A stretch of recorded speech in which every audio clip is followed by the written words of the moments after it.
अक्षय निकला था अपने देश की सेवा के लिए। उसके दिल में सिर्फ हिंदुस्तान की तस्वीर थी, परंतु अक्षय का इंसान भी और एक जवान लड़का भी। अक्षय को पता नहीं था कि उसके दिल में घर आने आ रही है एक लड़की लड़का है प्रीत जहाँ की रीता सदा। लड़की मैं गीत वहाँ से गाती हूँ, लड़का भारत का रहने वाला हूँ। लड़की भारत की बात सुनती है।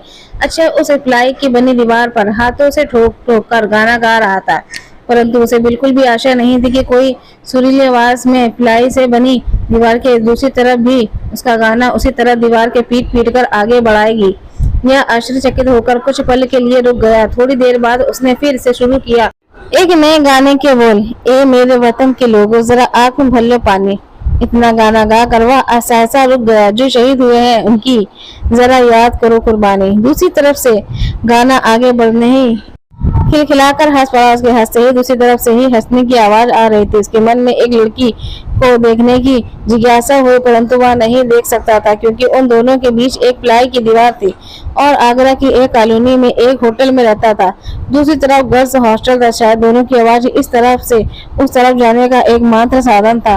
ऊपर प्लाई की दीवार से में से एक चौड़ाई वाला और लगभग 1.5 फीट लंबा छत और दीवार के बीच एक गैप था। बचपन से अक्षय का एक ही सपना था, देश के लिए जीने मरने का। वही इसी सिलसिले से उसकी तैयारी के लिए शहर आया था। आगरा जैसे ही बड़े शहर रौनक देखकर भी उसका मन विचलित नहीं हुआ। उसने ठान लिया था कि मैं आर्मी ज्वाइन करूंगा। वह रोज सवेरे पार्क जाता था जॉगिंग करने। जब भी वह मुस्कुराते बाहर निकला, उसने अपने रूममेट की आवाज दी और निकल पड़ा पार्क की ओर। हल्की हल्की ठंड पड़ रही थी। उसने ग्रे कलर का एक जैकेट पहने ऊपर डाला और धीरे धीरे पार्क की चारों ओर बनी जॉगिंग ट्रेन पर दौड़ने लगा। वह अभी दौड़ ही रहा था कि 2 लड़कियां भी उसके पीछे से दौड़ते हुए आई और उससे आगे निकल गईं। उन दोनों में से एक लड़की वही जैकेट पहने हुई थी जो अक्षय ने भी पहना था। अक्षय इस पर ध्यान न देते हुए अपनी गति से आंखें नीचे हुए दौड़ता रहा। उसी समय वो दोनों लड़कियां वापस मुड़कर आई। अक्षय कुछ पूछता हुआ दौड़ता रहा और तभी अक्षय का कंधा उस लड़की के कंधे से टकरा गया। अक्षय ने सिर उठाकर देखा तो एक सुंदर सी नक्श वाली लड़की उसके सामने खड़ी थी। पहली बार उसने ऐसी सुंदर लड़की देखी थी। वह उसके चेहरे की ओर ही देखता रहा। बड़ी बड़ी आंखें और उसमें भूरे रंग की पुतली, घुमावदार पलके की बाल, गोरा सा चेहरा, तीखे नाक और रास से भरे हुए उसके होठ देखकर उसके अंदर प्रेम भावना जागने लगी थी। परंतु उसका यह सपना नहीं था। उसका सपना उसे अपने कर्तव्य सापत के हटने नहीं देना चाहता था। वह उससे क्षमा मांगकर आगे बढ़ जाना चाहता था। तभी उसके पास वाली लड़की ने उसे चिल्लाना चालू कर दिया, देख के नहीं चल सकते क्या? मैं तुम जैसे लोगों को अच्छी तरह जानती हूँ। तुम जैसे लोग लड़की को छूने के लिए ऐसा करते हो। यह कहकर वह अपनी सहेली के कंधे को सहलाने लगी। अक्षय ने घबराते हुए कहा, नहीं नहीं दीदी, ऐसा नहीं है। एक्चुअली मेरा ध्यान कहीं और था, सो मैं टकरा गया। सॉरी। अब सॉरी तो ठीक है, पर यह दीदी किसको बोल रहा है तू? भाई बहन का रिश्ता बहुत पवित्र होता है। मेरा भाई तेरे जैसा छिछोरा नहीं है। चल जा यहाँ से। मारा सारा मूड ऑफ कर दिया। यह बोलकर वो दोनों लड़कियां वहां से निकल गईं। अक्षय भी थोड़ा डर सा गया था। उसे पता था कि वो दोनों लड़कियां किसी बड़े घर की बेटियां हैं, तभी तो इतना रौब दिखाकर चली गईं। उसके जाते ही अक्षय ने थोड़ी गहरी सांस ली और फिर अपने ट्रक पर चल दौड़ने लगा। जॉगिंग और व्यायाम कर वह वापस अपने रूम पर पहुंचा। वहां पहुंचकर देखा उसमें उसका रूममेट अभी भी सो रहा था। उसने अपना सर पीट लिया और रूममेट को 2 गालियां देते हुए नहाने चला गया।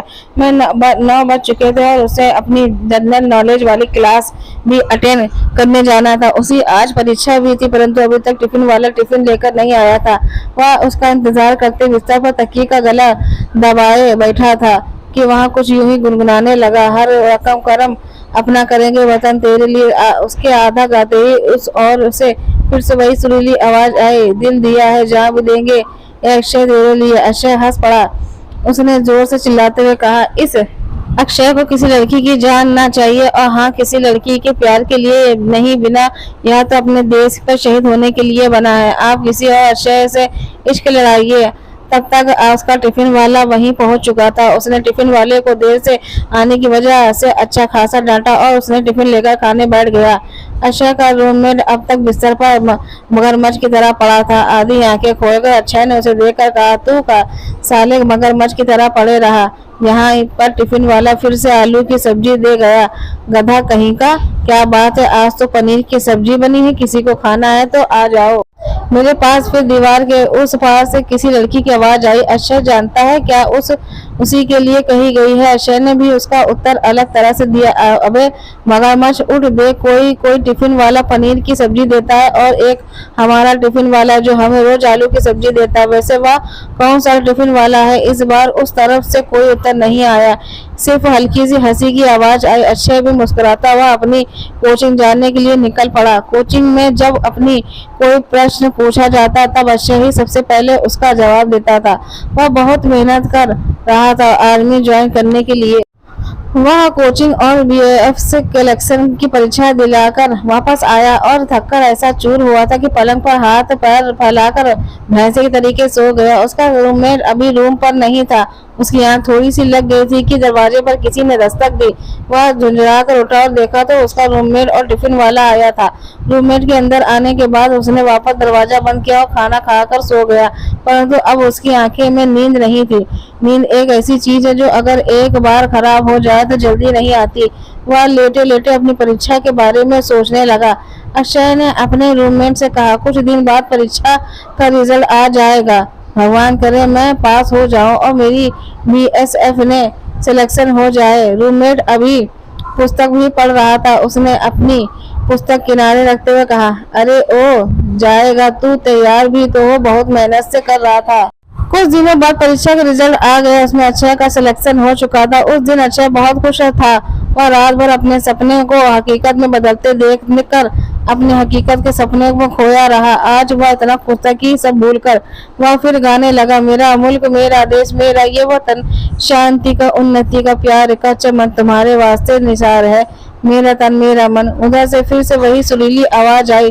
अक्षय ने इस बार कह दिया, तुम सिर्फ गाना ही जानती हो क्या? अभी बात तो नहीं ही कि हमसे? एक हल्की सी हंसी के अलावा उस तरफ से कोई उत्तर नहीं आया। वह अभी मुस्कुराते हुए चादर होकर सो गया। धीरे धीरे ठंड बढ़ने लगी थी। वह वैसे तो रोज सुबह जल्दी उठकर व्यायाम करता था, परंतु अब उसने तैयारी और ज्यादा शुरू कर दिया। कुछ दिनों में उसका फिजिकल टेस्ट होना था। फिजिकल टेस्ट वाले दिन वह सुबह 6 बजे उठकर जॉगिंग के लिए निकलने लगा।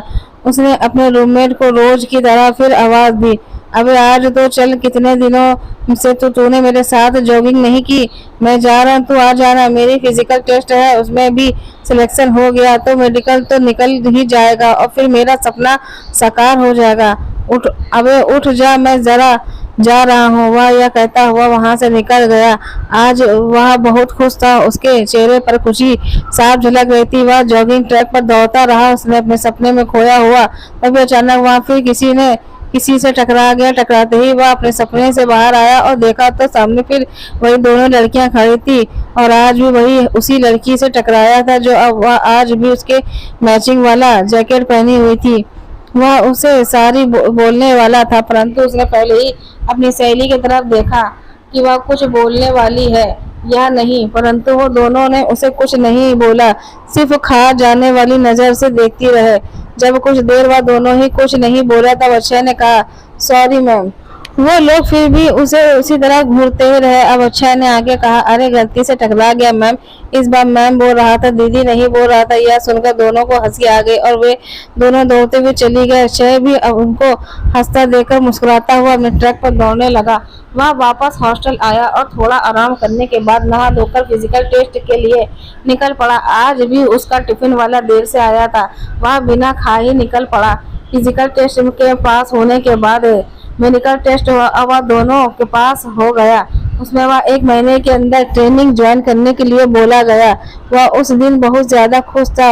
वह अपने हॉस्टल वापस आया। उसने आते ही अपने रूममेट को हाथों से ऊपर उठा लिया, खुशी से चिल्लाया तो बोला, अरे मेरा सिलेक्शन हो गया है बीएसएफ में। अब 1 महीने के अंदर ज्वाइन करने जा रहा हूँ। दोनों खुशी में ताली बजाते हुए जोर जोर से नाचने गाने लगे। सुन मितवा तुझको क्या डर है, ये है धरती अपनी अपना अंबर है ये। जैसा कि अक्षय को उम्मीद थी कि दीवार की दूसरी ओर से गाना आगे बढ़ाया जाएगा, इसलिए वह चुप हो गया और अपने रूममेट में भी मुंह पर उंगली रखकर इशारे में चुप कर रहने को कहा। उसके बाद दोनों दीवार पर कान लगाकर सुनने लगे, परंतु इस बार वहां कोई आवाज, सुरीली आवाज नहीं आई। 2 मिनट तक वो कान लगाकर सुनने पर भी जब कोई आवाज नहीं आई तब वे अपने दोनों फिर से नाचने गाने लगे।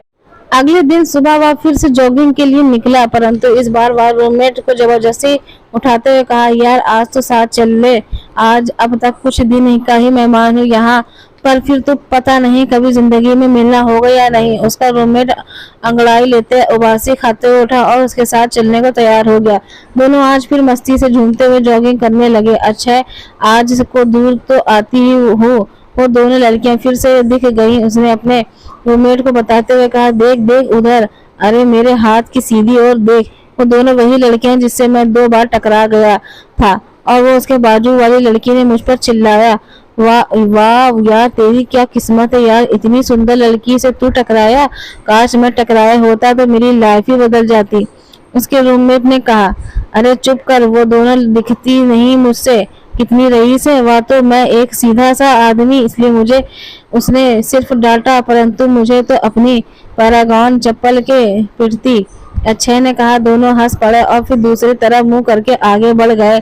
एक चक्कर काटने के बाद वो दोनों दूसरा चक्कर काटने वाले थे, परंतु अमन, अक्षय का रूममेट, ने कहा कि वह थक गया है, थोड़ी देर आराम करेगा। इस पर अक्षय ने कहा, ठीक है तू आराम कर, तब तक मैं एक चक्कर लगा कर आता हूँ। अमन हंसते हुए बोला, ठीक है तू जा, मैं यहीं बैठा हूँ। अमन वहीं बैठ गया। अक्षय दूसरा चक्कर लगाने के लिए दौड़ पड़ा।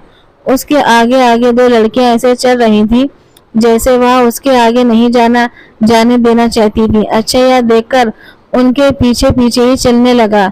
जब पेड़ों से ढका हुआ सुनसान सा रास्ता आया, तब अचानक कि वो दोनों लड़कियां रुक गईं और पीछे पलटकर खड़ी हो गईं। अक्षय ने देखा कि वो दोनों तो वही लड़कियां हैं जिससे वह टकराया था। वह वहीं खड़ा हो गया और उसको देखने लगा।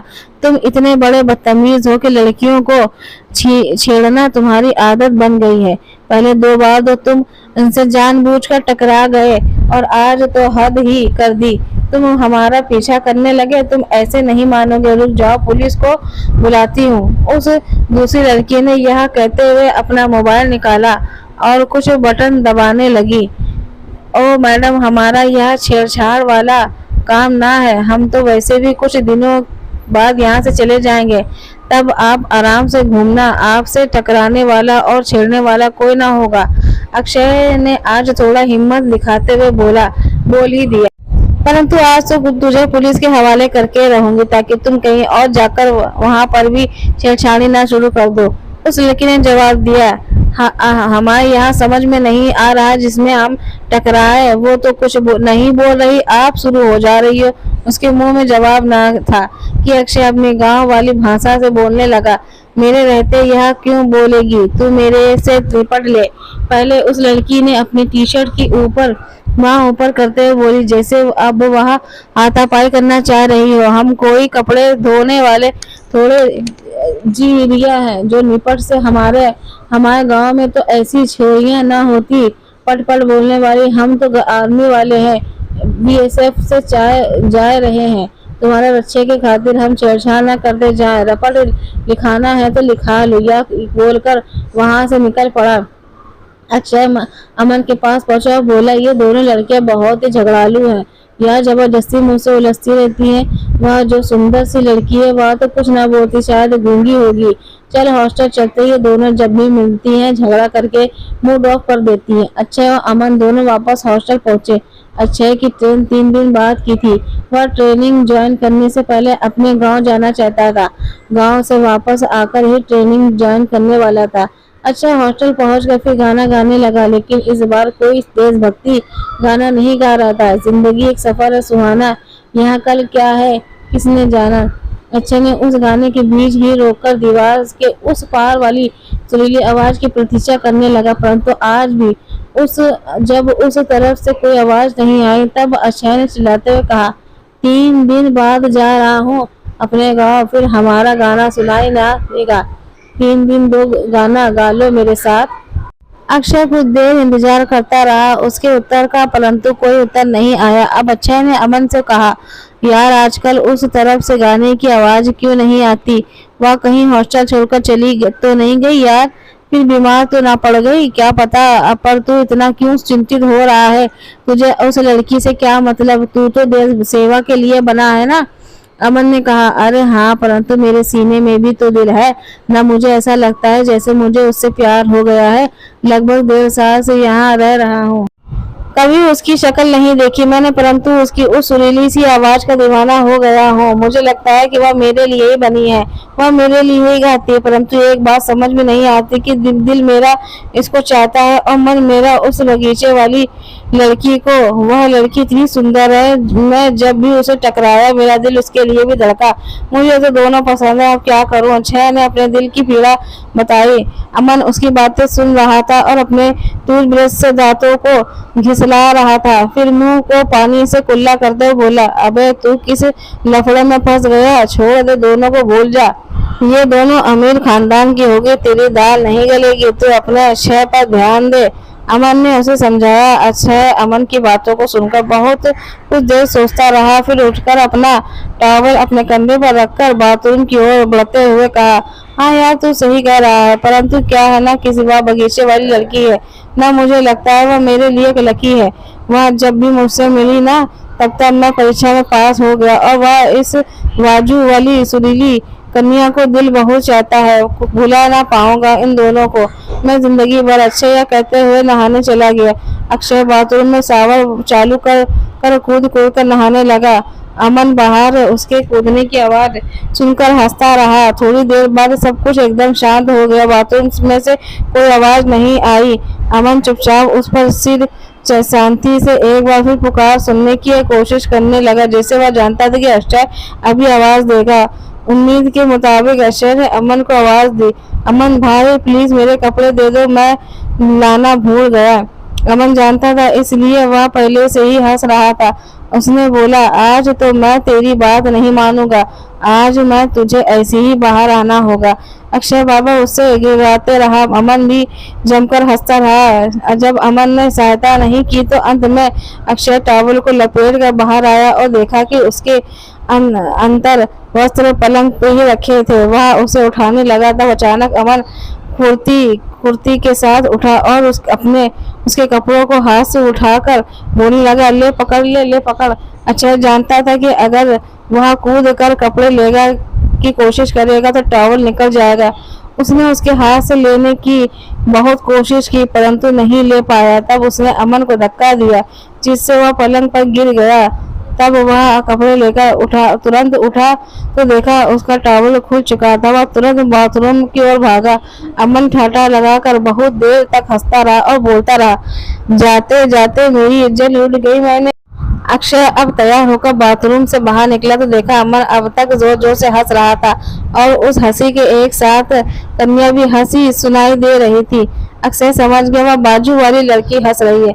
उसने चिल्लाते हुए कहा, आप सुन रही हो हमारी प्राइवेट बातें, तो यह भी सुन लो, मैं जा रहा हूँ 2 दिन बाद, कम से कम शुभकामनाएं तो दे दो। उस तरफ से कोई आवाज नहीं आई। तब अक्षय ने उसी नीली सिंह जींस निकाली और उसको एक झटका देकर पहनने लगा कि एक पेपर उड़कर उसके सर पर लगा। अक्षय ने उस पेपर को उठाया, पढ़ा तो उसने लिखा था, कांग्रेचुलेशन उसके गॉड ब्लेस यू। वह समझ गया था पेपर बाजू वाली कन्या ने भेजा है। उसने भी उसका उत्तर मुंह जबानी दिया, धन्यवाद जी आपका। अक्षय अब टी शर्ट पहनने लगा कि उसके सर पर एक पेपर लगा। वह उसे उठाकर पढ़ने लगा। उसकी आंखों को विश्वास ही नहीं हुआ कि वही पलंग पर चित हो गया। आंखें उसकी बड़ी बड़ी हो गई, हृदय गति बढ़ गई। अचानक ऐसा हाल होते देखकर अमन घबराकर अक्षय के पास आया और उससे पूछने लगा कि उसको क्या हुआ। अक्षय ने अमन की तरफ वह पेपर बढ़ा दिया अपना। अमन ने उस पेपर में जल्दी से उसे छीन कर पढ़ने लगा, आई लव यू। यह पढ़कर अमन भी आश्चर्यचकित होकर अक्षय को देखने लगा। अमन को ये इस बात की बिल्कुल भी उम्मीद नहीं थी। अब अमन ने आश्चर्य में मिश्रित खुशी से अक्षय से कहा, यार अक्षय मुझे तो विश्वास नहीं हो रहा है यार, ये सच तुम्हारे प्यार करती है। अमन कुछ देर यूं ही सोचता रहा, फिर अचानक ही अक्षय को बोला, चल उठ, अरे उठ जा, अब तू इस प्रेम पत्र का जवाब तो दे दे। अक्षय अपने धड़कते दिल को थामे लेटा हुआ था। आज उसे लगा कि यह प्रेम ज्वाला तो दोनों और भड़की हुई है। या खामख्वाह सोच रहा था कि वह रईस लड़की उसे भाव नहीं देगी। अमन ने अक्षय को जबरदस्ती उठाया और एक पेन और पेपर में अपने दिल की बात लिखने बोला, परंतु अक्षय को प्रेम की बातें करना कहाँ आता था। वह बहुत देर तक सोचता रहा कि कुछ नहीं लिख पाया। अमन ने उसे बहुत सारी बातें सुझाई, परंतु अक्षय की वह सब लिखने की हिम्मत नहीं हुई। अचानक अक्षय ने पेन उठाकर पेपर पर कुछ लिखा और प्लाई की दीवार के छेद से उस तरफ फेंकने लगा। अमन उस पेपर को छीन कर पढ़ना चाहता था, परंतु लाख कोशिश के बाद भी अमन अक्षय से पेपर छीन नहीं पाया और अक्षय ने वह पेपर उस ओर फेंक दिया। अमन ने अक्षय को खींच कर उस लात मारी और बड़बड़ाते हुए अपने पलंग पर बैठ गया।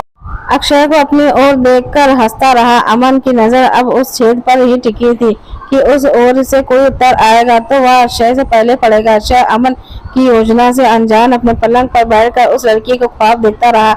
अमन ने देखा कि उस ओर से पेपर छेद में डाला जा रहा है। वह तुरंत दौड़कर उस पेपर को लपक लिया। अक्षय देखता ही रह गया। अमन ने तुरंत उसे खोला और पढ़ने लगा, परंतु उसे कुछ भी समझ में नहीं आया। उसने अक्षय की ओर पेपर बढ़ा दिया। अक्षय भी कुछ देर सोचता रहा। उस पेपर के केवल 3 टैलिंग अक्षर लिखे हुए थे, जिसका मतलब होता था अल्फा बीटा गामा। अब दोनों एक दूसरे को देखते रहे। अमन ने अक्षय से पूछा, अब तो बता दे कि तूने ऐसा क्या लिखा था जिसका जवाब उसने ये अल्फा बीटा गामा से दिया है। अक्षय तो सोए परेशान था उसके उत्तर से। अक्षय ने कहा, मैंने तो बस उसका नाम पूछा था, परंतु उसने यह भेज दिया। अमन हंसते हुए कहा, हाँ, तो उस सुरीली कन्या का नाम अल्फा बीटा गामा है। बहुत सही नाम है उसका। तेरे से तो बिल्कुल मेल खाता है। तू वहाँ जंग के मैदान में भी अल्फा बीटा गामा और घर पर आकर भी हाँ। अमन हंसता रहा और अक्षय की उसकी बातें सुनकर गुस्सा आने लगा। उसने एक लात मारी अमन को। अमन पलंग पर गिर पड़ा, परंतु उसका हंसना बंद नहीं हुआ। अक्षय उस पेपर को लगातार देखता रहा। अगले दिन शाम को अक्षय ने सोचा, जाते जाते उसकी सुरीली आवाज को अपने दिल में समा कर जाऊं। यह सोचकर उसने एक रोमांटिक गाना गाना चालू कर दिया। ये शाम मस्तानी मदहोश किए जा, मुझे डर कोई खींचे तेरी ओर लिए जा। आज उस तरफ से भी सुरीली आवाज की गाने में आवाज है, परंतु इस बार उसे गाने को आगे नहीं बढ़ाया था। इस बार उसने गाने का उत्तर देते हुए गाने लगी, दिल दीवाना न जाने कब खो गया, तूने ऐसे देखा कि कुछ हो गया।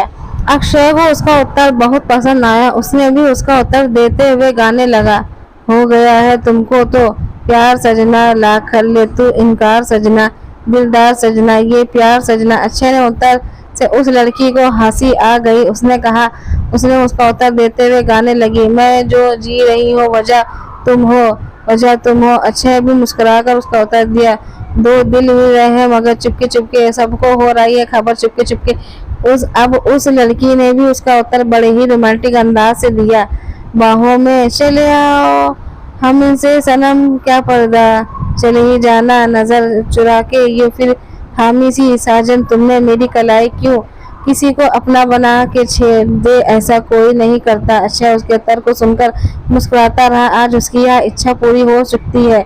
वह उसकी सुरीली आवाज को अपने दिल से संजोए विदा होना चाहता था। अगले दिन वह अमन से गले लगाकर विदा होने लगा। वह विदाई की बेला में अपन थोड़ा सा उदास हो गया और कहने लगा, अक्षय तेरी बहुत याद आएगी यार, तूने तेरे साथ बिताए 1.5 साल पता नहीं कैसे निकल पाता ही नहीं चला। तेरा जो लक्ष्य था उसे तो तूने पार कर लिया। मेरी मंजिल को तो अभी बहुत देर है। कभी आगरा आए तो मुझसे मिलना जरूर। वैसे सोशल साइट पर तो मिलेगा ही हम। अक्षय ने उसके बाय किया और बाहर जाने निकला कि दीवार की उस ओर से पेपर की मानो बरसाती सी हो गई। करीबन 80-90 पेपर फेंके गए थे। जैसे रात भर उस लड़की ने यही काम किया। इस पेपर में मिस यू लिखा हुआ था। अक्षय ने एक पेपर पढ़ता रहा और एक मात्र करता रहा। अंतिम पेपर लगाते हुए उठे आया और उसके आगे लेट गया। अक्षय ने वह अंतिम पेपर उठाया तो उसमें लिखा था, I will marry you one please wait for me. Akshay उसके इस अंतिम पत्र को पढ़कर भावुक हो गया। उसने भी उससे प्यार था सो उसने उसका उत्तर देने के लिए एक पेपर में लिखा, हाँ आपका इंतजार करूंगा। आने वाले 4 साल तक अक्षय ने यह पत्र उस ओर फेंक दिया उस और अपने हॉस्टल में बाय बाय करता हुआ चला गया। अमन अक्षय को रेलवे स्टेशन छोड़ने उसके साथ गया। अभी थोड़ी ही देर चले थे कि रास्ते में अक्षय को वही दोनों लड़कियां मिली। वही जैकेट पहने हुए वो दोनों लड़कियां अक्षय के सामने उसका रास्ता रोककर खड़ी हो गई। हर बार की तरह उस सुंदर कन्या ने कुछ नहीं कहा, परंतु उसके पास वाली लड़की ने कहा, अभी तक गए नहीं हमारे देश की रक्षा के लिए? हाँ हाँ जा रहे हैं, हम यहाँ घर बसाने थोड़ी ही आए हैं, अक्षय ने उस लड़की को देखकर कहा। उस लड़की ने तपाक से अपनी दोस्त वही सुंदर कन्या जिसके अक्षय टकराया था उसकी तरफ इशारा कर अक्षय को जवाब दिया। सिमरन आज तुमसे यही तो कहने आई है कि तुम इसके साथ घर बसा लो। अक्षय उस लड़की को आश्चर्यचकित होकर देखता रह गया। उसे कुछ ना सूझा। वह सोचने लगा कि आज क्या हो गया है इन आगरा वालों को। आज आज सभी के सभी अपने प्रेम का इजहार कर रहे हैं। या तो आज रात आगरा वाले ने ज्यादा पी ली है या फिर उसने पी ली है। कुछ पर शांत रहकर वह थोड़ी ही सी हिम्मत जुटाकर कहा, क्षमा करना मैं किसी और को चाहता हूँ और वह भी मुझसे चाहती है। आप बहुत सुंदर है परंतु मैं आपसे शादी नहीं कर सकता। अभी मेरा लक्ष्य सिर्फ मेरा देश सेवा है और उसके बाद भी शादी तो उसी लड़की से ही करूंगा। सिमरन अक्षय को अवाक देती रह गई। शायद उसके प्रेम प्रस्ताव सिमरन अक्षय को अवाक देती रह गई। शायद उसे उसके प्रेम प्रस्ताव के ठुकराने पाए जाने की बिल्कुल भी आशा नहीं थी। सिमरन की दोस्त ने अब अक्षय को फिर खरी खोटी सुनाते हुए कहा, और मिस्टर, इस लड़की पर हजारों लड़के मरते परंतु इसने आज तक किसी को भी प्रपोजल आसांट नहीं किया और तुम हो जो इतनी सुंदर सुशील कन्या को ठुकरा रहे हो। अक्षय ने लंबी सांस भरते हुए कहा, देखो जी, एक तो मैं समझ नहीं रहा कि मैं जिस लड़की को मुझे प्रपोज करना है, प्रेम निवेदन करना है, वो तो कुछ भी नहीं बोलती और आप ही उसकी तरफ से सब बोल दी जा रही हो। चलो मान लेते हैं कि मैं सिमरन के साथ शादी के लिए हाँ बोल दूं, तो क्या आप इसकी तरफ से सारी बातें करोगी? मतलब हम सुहाग रात में बिस्तर पर बैठे हैं और मैं कहूँ, सिमरन चलो हम दोनों अपने प्यार से खो जाएं, तब दरवाजे के बाहर से आप आवाज दोगी, हाँ अक्षय चलो बत्ती बुझा दो। यहाँ सिमरन की हंसी छूट गई। सिमरन की दोस्त उसे हंसते देख रही थी परंतु उसे अक्षय की बात पर गुस्सा आ गया। उसने गुस्से से कहा, सिमरन तुमसे तब तक बात नहीं करूंगी जब तक तुम इसके प्रेम प्रस्ताव की स्वीकार नहीं कर लेते। उसने तुम्हें पाने के लिए मौन व्रत रखा है। अक्षय यह व्रत वाली बात सुनकर अपना आपा खो बैठा और बोलने लगा, मतलब कोई भी आता जाता इंसान मुझे पाने के लिए व्रत रखता करता रहे और मैं उसमें सबसे शादी करता फिरूं? अरे दिल नाम की भी कोई चीज होती है या नहीं? मैंने अपना दिल उस अनजान लड़की को दे दिया है। बस अब वही मेरी जीवन साथी बनेगी। एक बात और, उस दिन तो तुम मुझे कह रही थी कि मेरे जैसे बदतमीज कहीं नहीं देखा और अब इस बदतमीज इंसान को अपना जीजा बनाना चाहती हो। जाओ जाओ अपनी दोस्त को समझा दो और अक्षय किसी और को हो चुका है तन मन धन से। और मेरी इस बात और सुन लो, मुझे तुम लोगों से अब कभी नहीं मिलना और ना ही शक्ल देखनी है। यह कहकर अक्षय उसके सामने से निकल कर चला गया। वह लड़की अक्षय के रास्ते से हट गई। अमन वहीं खड़ा रहा। अक्षय को जाते देखा सिमरन के दोस्त ने चिल्लाते हुए अक्षय को कहा, तू मेरी इतनी प्यारी दोस्त को ठुकरा रहा है ना, देखना एक दिन तू बहुत पछताएगा। हम दोनों इसका बदला लेकर रहेंगे। अक्षय उनकी बातों को सुनकर भी कोई उत्तर नहीं दिया और अपने दोस्त पर रास्ते पर चलता गया। अमन अभी भी वहीं खड़ा था। उसने अक्षय को जोर से आवाज लगाई। अक्षय ने 2 मिनट रुकना भी अभी आया या कहकर अमन उन दोनों लड़कियों से कुछ बात करने लगा। अक्षय मुड़कर देखा तो तीनों बहुत कुछ बात करते नजर आई। अक्षय को थोड़ा आश्चर्य हुआ परंतु वो वापस अपने रास्ते आगे चलने लगा। थोड़ी देर बाद अमन दौड़ता हाफता अक्षय के पास आ गया। अक्षय ने उत्सुकतावश पूछा, क्या बात कर रहा था तू? अरे तू तो उसको मना कर दिया तो मैंने सोचा मैं ही थोड़ा ऊपर ट्राई मार लूं, परंतु साली ने मना कर दिया, अमन ने कहा। अक्षय हंस पड़ा। हंसते बातें करते हुए दोनों स्टेशन पहुंच गए। अमन ने उसे ट्रेन पर चढ़ाकर रवाना किया। दोनों विदा होते बहुत भावुक हो गया। अक्षय अपने गांव पहुंचा और कुछ दिन रुकने के बाद वो वापस आगरा आ गया ट्रेनिंग के लिए। अब उसकी आर्मी वाली कठिन ट्रेनिंग शुरू हो चुकी थी। वह बहुत मेहनत कर रहा था। कुछ महीनों के ट्रेनिंग के बाद उसकी पोस्टिंग जैसलमेर के पास बॉर्डर पर हो गई। जैसलमेर के बॉर्डर पर पहुंचकर वह बहुत खुश हुआ। आज उसका यह पहला दिन था। अक्षय का वह वहां पर भी एक अच्छा मित्र बन गया। महेंद्र सिंह उसकी पोस्टिंग भी उसके साथ ही जैसलमेर में थी। महेंद्र राजस्थान का ही रहने वाला था। वह बीकानेर में एक गांव में आया था और अक्षय प्रयागराज के पास गांव से था। दोनों की बहुत पसंद बहुत अलग थी, परंतु दोनों के दिल बहुत मिलते थे। सो दोनों एक साथ साथ ही रहते थे। दोनों एक दूसरे को अपने गांव, अपने प्यार की बातें बताया करते थे, खूब हंसते थे। महेंद्र राजस्थान के वीरों, राजपूतों और उनकी शौर्य गाथा बताया करता था, जिससे अक्षय बहुत प्रभावित होता था और उसमें देशभक्ति की भावना बलवती हो जाती थी। एक दिन महेंद्र ने बताया कि मैं अपने घर के इकलौता लड़का हूँ। हमारे घर में सभी खेती बाड़ी किया करे, पर मन में शौक था आर्मी के जाने का, सो मैं यहाँ आ गया। भाई बाबू दोनों मन ने बहुत रोकिया, पर मैं नहीं माना, क्योंकि देश सेवा के लिए पैदा हुआ हूँ ना। मैं अक्षय की बात सुनकर बोला, मेरी यही तमन्ना थी, देश सेवा की। मेरी दो छोटी बहन भी है। हम दोनों बाबूजी की शादी से बहुत सालों बाद पैदा हुए थे। सो मेरी माई तो अब नहीं रही। मैं बाबूजी जो भी अब बूढ़े हो गए हैं, सो मुझे जो पैसे मिलता है मैं वहाँ भेज देता हूँ। दोनों बहनों के साथ साथ फेरे देकर विदा कर देंगे। दोनों बहनों लिए लड़का देख रखा है बचपन से ही। अब तो मैंने अपने लिए देख ली है। देखते ही वह मिलती है या नहीं। मैंने उस लड़की को 4 साल का समय दिया है। 4 साल तक इंतजार करूंगा उसका। इन 4 सालों में अगर उसने मुझे मैसेज किया और मिलने की कोशिश की तो मैं उसके साथ शादी करूंगा, अन्यथा बाबूजी किसी और को ले आए। लगभग 2 साल तो निकल चुके हैं, बस 2 साल और। महेंद्र उसकी बात सुनकर बोला, हमारे लिए अभी कोई नहीं है।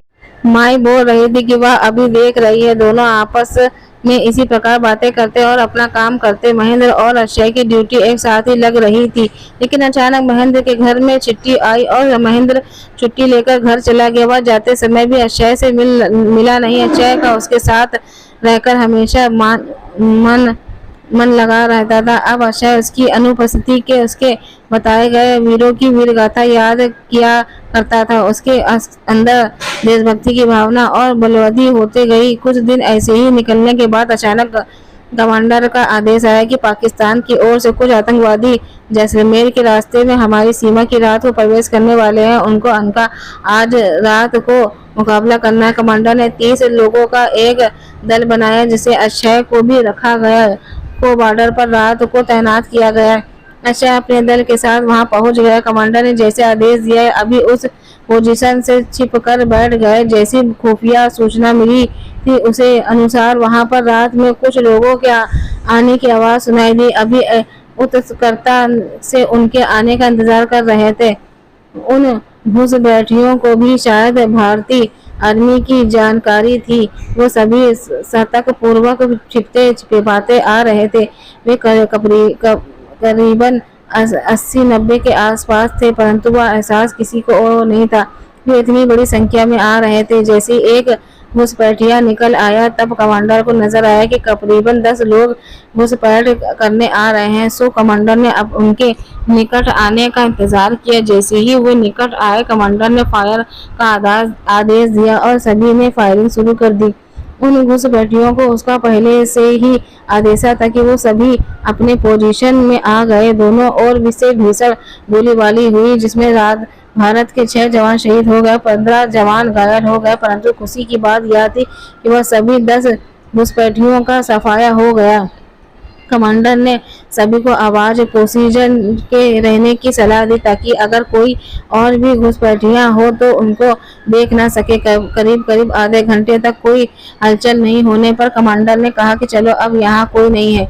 सभी जवान वहां से जाने के लिए। अक्षय अभी भी उस रेतीली जमीन पर पड़ा रहा। वह बहुत खुश था कि आज उसके जीवन का यह पहली लड़ाई थी और वह उसका दल इसमें कामयाब हुआ। वह इसी खुशी में आराम से निद्रा के आकाश की ओर मुंह करके लेट गया। तभी अचानक गोली की आवाज आई और वो 2-3 जवान जय शहीद चिल्लाते हुए जमीन पर गिर गए। अक्षय ने तुरंत अपनी पोजीशन ली। रात के अंधेरे में उसे किसी ने नहीं देखा था। बाकी के जवान वापस अपने नंबर की ओर बढ़ चुके थे। अक्षय ने जैसे ही नजर घुमाई तो उसे पता चला कि घुसपैठिए करीबन 60-70 की संख्या में थे। उसकी लगातार फायरिंग से भारत के लगभग सभी जवान घायल और शहीद हो चुके थे। भारत के जवानों में जवाबी कार्रवाई में कुछ घुसपैठिया भी ढेर हुए, परंतु यह संख्या काफी कम थी। अक्षय को समझ आया कि इसका जवाब सिर्फ अब वही दे सकता है। सो वह तुरंत अपनी पोजीशन बनाया और सही समय का इंतजार करने लगा। उसके मन में ही महेंद्र को बताते हुए वीरों की वीरता और उसकी सूझबूझ घूमने लगी।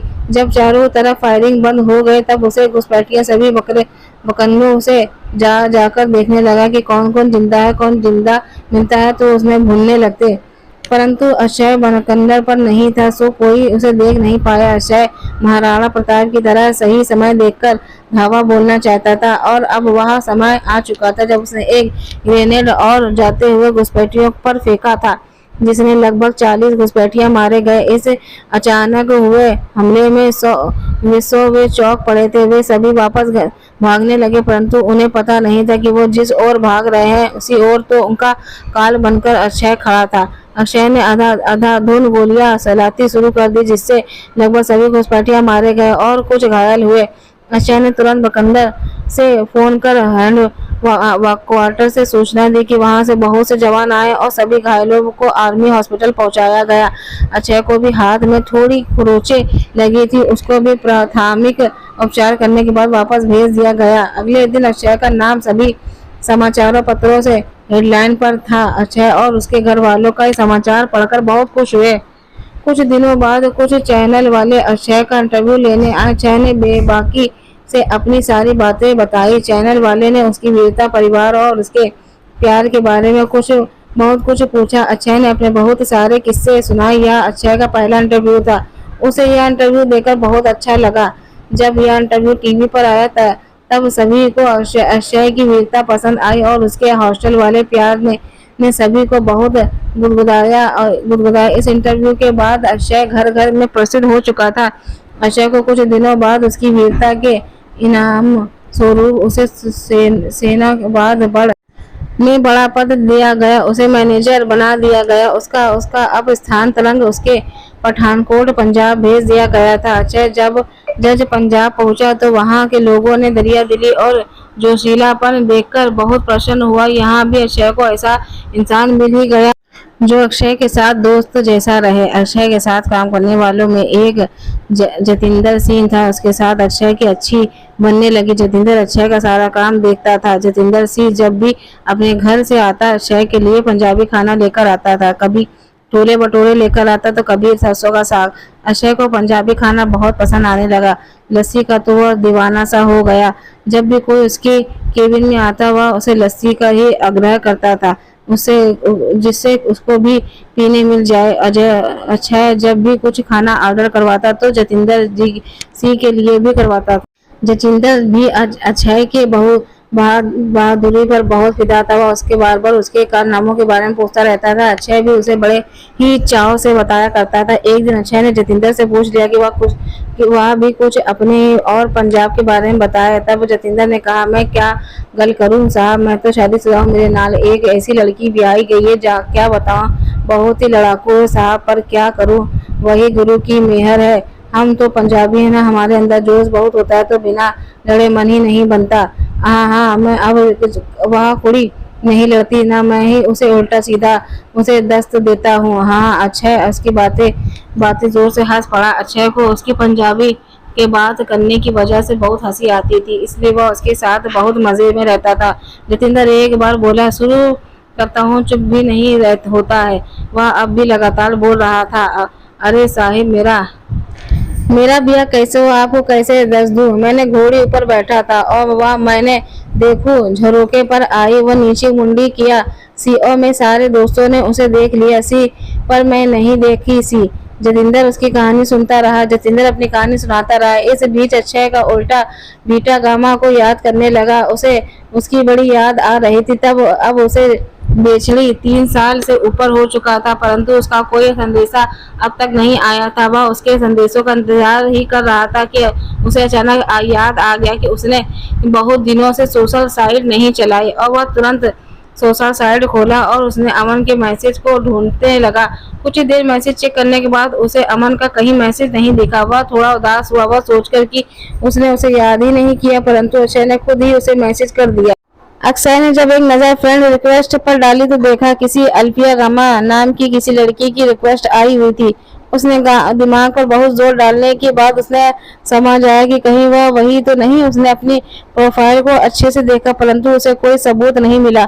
हालांकि वह यह जान चुका था, यह कह सकते थे कि उसे संदेश हो चुका था कि यह लड़की और कोई नहीं बल्कि उसकी अल्फा बीटा गामा है। वह यह सोचकर खुशी से फूला नहीं समा रहा था। उसने आखिरकार उसकी रिक्वेस्ट एक्सेप्ट कर ली। अब इंतजार करने लगा। उसने मैसेजेस का अक्षय अपने ही ख्यालों में खोया अल्फा बीटा गामा के बारे में सोचता रहा कि वह किससे प्यार करता है। वह मुस्लिम है। अल्फिया नाम तो मुसलमानों में होता है, पर गामा सरनेम तो फुलगाड़ी लोग लगाते हैं, पर यह मुस्लिम है। तो मेरे घर वालों तो शादी के लिए राजी नहीं होंगे, परंतु प्यार में कोई जाति धर्म थोड़े ही देखना जाता है।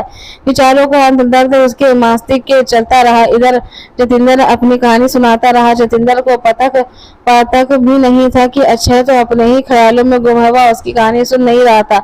अक्षय जतिंदर की कब तब की अपने विचारों के अंतर्गत कैसे परेशान होकर जतिंदर से कहा, अरे जतिंदर जाओ तुम लंच कर आओ। जी साहब जी, यह कहता हुआ जतिंदर चला गया।